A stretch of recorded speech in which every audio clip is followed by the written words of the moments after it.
우리는 가을도 깊어가고 코로나도 깊어가는 10월 달에 욥기서를 묵상하게 되었습니다. 많은 사람이 욥기를 고난의 책이라고만 알고 있습니다. 그러나 이 욥기는 고난받는 한 사람을 통해서 하나님과 우리의 관계를 깨닫고 인생의 많은 의미를 찾게 하는 귀한 책입니다. 누구나 겪는 고난 중에 어떻게 하나님을 믿어야 하고 어떻게 인생을 살아야 할지를 배울 수 있는 보석 같은 책이 욥기입니다. 먼저 우스 땅에 사는 욥은 어떤 사람인가 한번 보겠습니다. 1절입니다.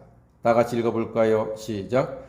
우스 땅에 욥이라 불리는 사람이 있었는데 그 사람은 온전하고 정직하여 하나님을 경외하며 악에서 떠난 자더라 그랬습니다. 예, 먼저 온전하다고 했습니다. 욥이요 온전하대요. 이 말은 흠잡을 데가 없는 사람이라는 뜻입니다. 우리 요 앞에서 디모데 전서를 읽을 때 감독자의 첫 번째 조건이 무엇이었죠? 흠잡을 데가 없는 사람이라고 했습니다. 이것이 바로 온전함이다 이렇게 말하는 겁니다.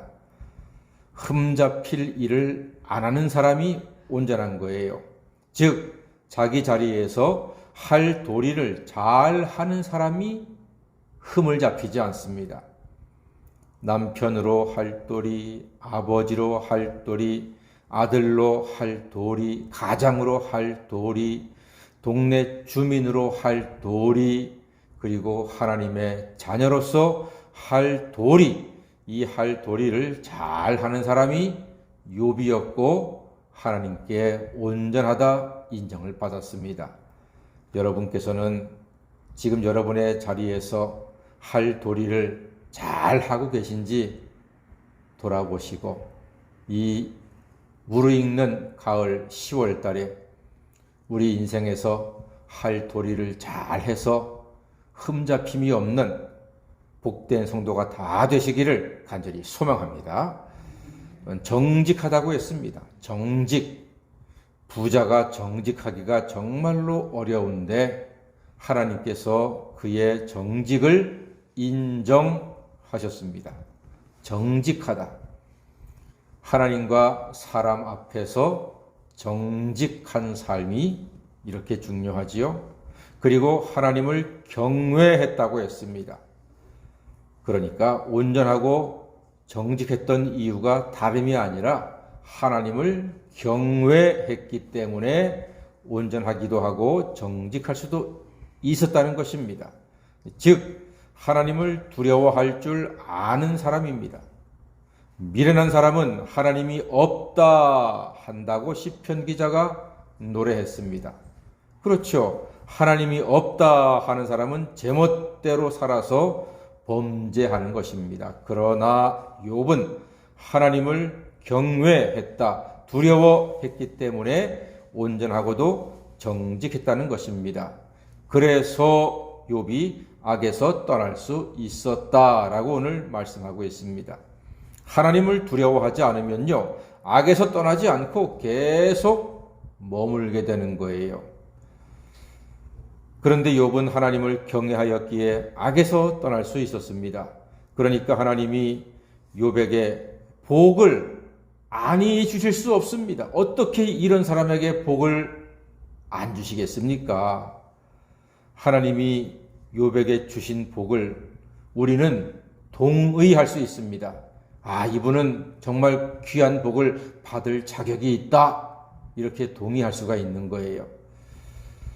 자, 그러면은 욥이 받은 복을 한번 살펴볼까요? 2절 말씀 보니까요. 그에게 아들 7과 딸 3이 태어났다고 했습니다. 와, 아들 7과 딸 3. 퍼펙트, 완벽하지 않습니까? 예, 숫자로도 완전수 7, 완전수 3, 7 더하기 3은 10. 하나님이 욥을 아끼고 사랑하사 10명의 자녀를 주셨습니다. 그런데 이 10명의 자녀들이 사이도 좋아요. 관계도 너무 좋아요. 4절 말씀 보니까 아들들이 자기 생일에 각자 자기의 집에서 잔치를 베풀고 그의 누이 3명도 청해서 함께 먹고 마셨다고 했습니다. 사이가 나쁘면은 청해서 함께 먹고 마시나요? 아니요. 사이가 나쁘면요, 왕래를 안 해요. 사이가 좋으니까 잔치를 베푸니까 와라, 같이 먹고 마시자. 얼마나 아름다운 모습입니까? 매우 아름다운 모습입니다. 형제가 연합하여 동거함이 어찌 그리 선하고 아름다운고 시편 133편에서 노래하지 않습니까? 이것을 보는 욥의 마음은 무척이나 기뻤을 겁니다. 저도 3남매가 있는데요.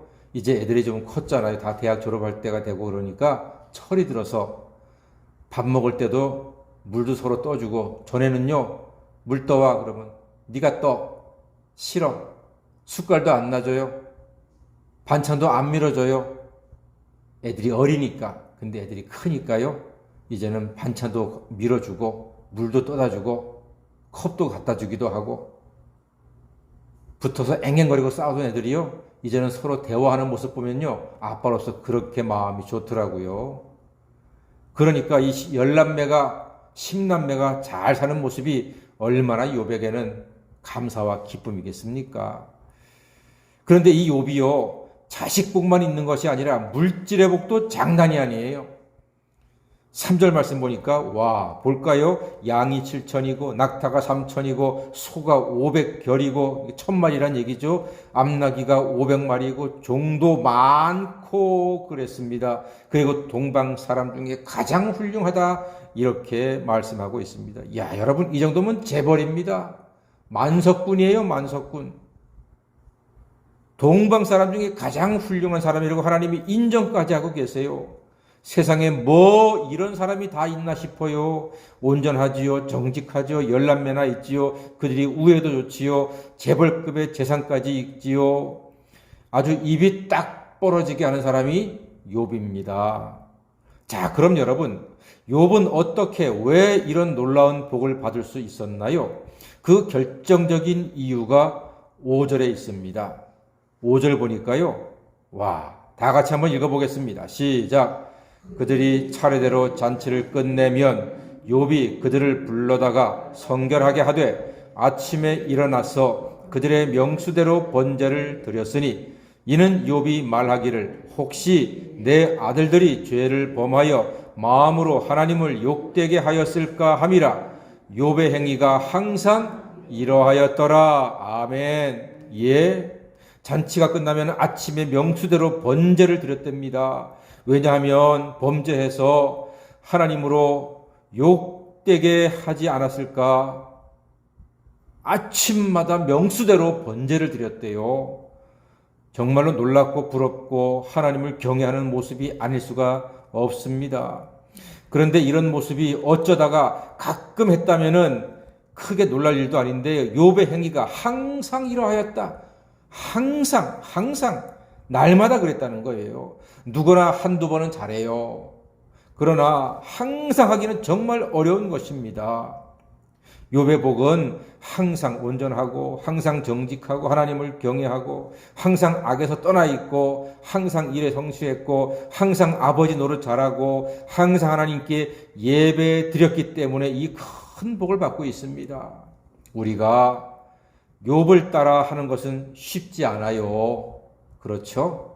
어떻게 이렇게 따라 하겠습니까? 그러나 무엇보다 하나님을 경외하고 참된 예배자로 살아서 하나님께 기쁨을 드리는 자녀가 되며 먹을 것, 입을 것 주심에 감사하며 하나님께 영광 돌리는 우리 모든 새벽 성도가 되시기를 주님의 이름으로 간절히 축원합니다.